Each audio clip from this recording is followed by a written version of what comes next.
પોલીસે ચીખલી પોલીસ મથકના 1 અને નવસારી ગ્રામ્ય પોલીસ મથકના 2 પ્રોહિબિશનના ગુનામાં નાસ્તા ફરતા આરોપીને અનાવલ ખાતેથી દબોચી લીધો હતો.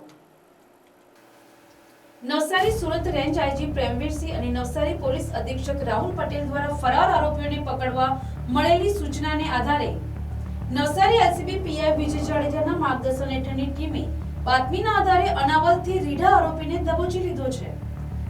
એલસીબીના પોલીસ કોન્સ્ટેબલ અર્જુનભાઈ અને વિજયભાઈને મળેલી બાતમીને આધારે હુસેન કાદર શેખ રહેવાસી અનાવલ મસ્જિદ ફળિયું તાલુકો મહુવા જિલ્લો સુરતને તેના ઘરેથી પકડી પાડવામાં આવ્યો છે. આ આરોપી અગાઉ 19 જેટલા ગંભીર ગુનામાં પોલીસ ચોપડે ચડી ચૂક્યો છે. ચીખલી પોલીસ સ્ટેશનના 1 અને નવસારી ગ્રામ્ય પોલીસ સ્ટેશનના 2 મળી 3 પ્રોહિબિશનના ગુનામાં લાંબા સમયથી નાસ્તો ફરતો હતો. આરોપી વિરુદ્ધ પ્રોહિબિશન એક્ટની વિવિધ કલમો હેઠળ ગુના નોંધાયેલા છે. એલસીબી ટીમે આરોપીની અટકાયત કરી આગળની કાયદેસરની કાર્યવાહી માટે તેને નવસારી ગ્રામ્ય પોલીસ સ્ટેશનને સોંપ્યો હતો. Bureau report NTC news Navsari.